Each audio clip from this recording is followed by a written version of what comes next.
Assalamualaikum warahmatullahi wabarakatuh. Bismillahirrahmanirrahim. Tabarakalladzi nazzala al-furqana ala 'abdihi liyakuna lil 'alamina nadhir. Allahumma shalli wa sallim ala sayyidina Muhammad wa ala alihi wa sahbihi wa barik wa sallim asma'in. Amma ba'du. Ingkang kula hormati Kiai Haji Abdul Hanan wa ahli baiti, sedanten kanca-kanca santri peminat ilmu tafsir dan ilmu hadis ingkang kula hormati. Berbicara tentang ilmu tafsir, ada beberapa ulama yang menghindari kata tafsir karena makna tafsir itu memaknai atau menduga apa yang dikehendaki Allah. Tentu itu sulit. Satu, bahwa faktanya kita sudah tidak bisa komunikasi dengan Allah karena tidak ada wahyu lagi. Sehingga dari kehati-hatian ini pernah suatu saat Abu Bakar ditanya, ma makna abban fi qaulihi ta'ala wa faqihatan wa abba.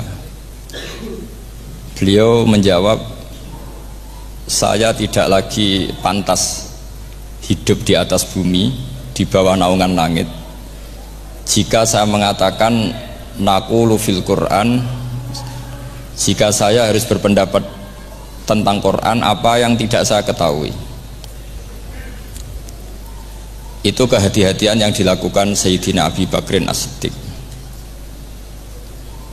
Tapi teori ini berbanding paradok, berbanding ekstrim, ketika bahwa Quran itu diturunkan itu sebagai hudan, sebagai petunjuk, kedua sebagai bayanan, sebagai penjelas.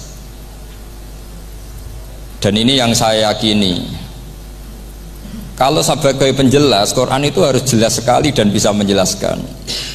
Dan Quran mensifati dirinya wal kitabil mubin, demi kitab yang memberi penjelasan. Sehingga dari sudut ini orang kafir pun mungkin memahami Quran. Dan menurut saya orang kafir pun bisa paham Quran. Kalau Ahok itu melintir Quran, tidak memahami Quran, paham? Senak harganya itu melintir Quran tapi tidak memahami Quran. Tapi bahwa Quran itu bisa difahami orang kafir itu ya. Logikanya gampang begini, kata Imam Syafi'i dalam kitab Ar-Risalah. Ketika Quran turun, itu pendengarnya itu tidak ada yang muslim, belum ada santri Kewagian, nggak ada santri Lirboyo, nggak ada santri Sarang. Pendengarnya itu non muslim. Nah ini sampai angen-angen, ketika Quran turun itu pendengarnya muslim atau non muslim? Non muslim. Andai kan Quran itu turun tidak difahami orang kafir, maka lalu objeknya siapa, sasarannya siapa? Nah sebab itu akan aneh kalau kita yang mondok, misalnya ngaji Idqon, ngaji Alfiyah, ngaji Ulumul Quran, apa saja, kemudian Anda tidak paham Quran, padahal orang kafir saja bisa paham. Nah ini tantangan bagi kita. Sing kafir wis paham Quran, masa kita santri tidak paham Quran. Makanya begini, di antara awal-awal periode Makkiyah ada surat disebut Qul ya ayyuhal kafirun. Katakan Muhammad ya ayyuhal kafirun. Karena mukhatabnya atau lawan dialeknya Nabi adalah orang-orang apa? Kafir. Mereka paham ketika dijelaskan Quran, paham. Dan sebagian mereka menjadi mukmin karena paham. Itu termasuk isi makalah yang saya utarakan di sini. Mereka tanya, ya Muhammad, siflana rabbak amin dahabin amin nuhasin amin hajarin. Karena orang kafir jahiliyah itu punya tren yang namanya Tuhan itu fisik. Mereka punya Lata, punya Uzza, punya Hubal. Sehingga kalau Tuhan-Tuhan kita ini dari batu Muhammad, katanya Anda punya Tuhan yang berbeda. Lalu Tuhan Anda ini dari emas atau dari perak. Turunlah ayat Qul huwallahu ahad Allahus samad. Lagi-lagi mukhatabnya adalah orang kafir.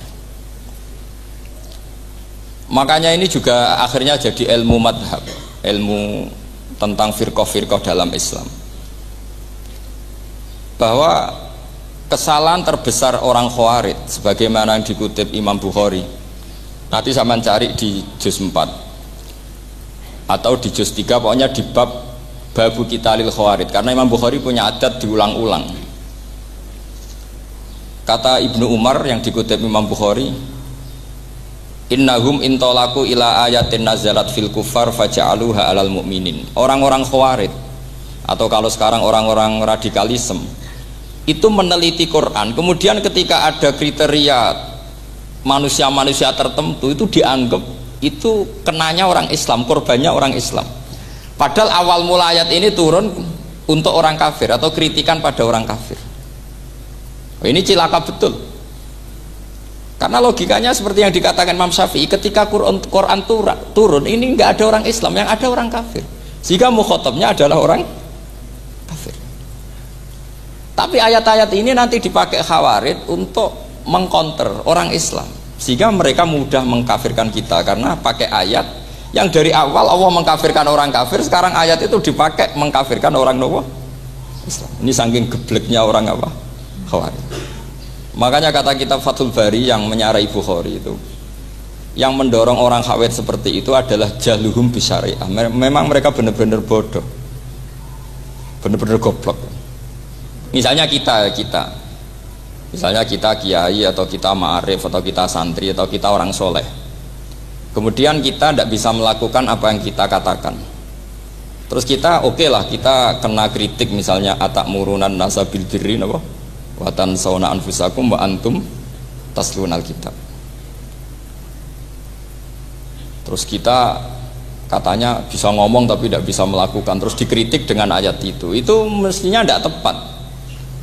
Karena itu asbabun nuzulnya adalah orang-orang Yahudi karena tahu bahwa sifat Rasulullah itu ada di Taurat, mereka menyuruh keluarganya itu masuk Islam, tapi mereka sendiri tidak mau Islam. Kemudian turunlah ayat atakmurunan nasa bil birri wa tansawna anfusakum wa antum taslunal kitab afala ta'qilun.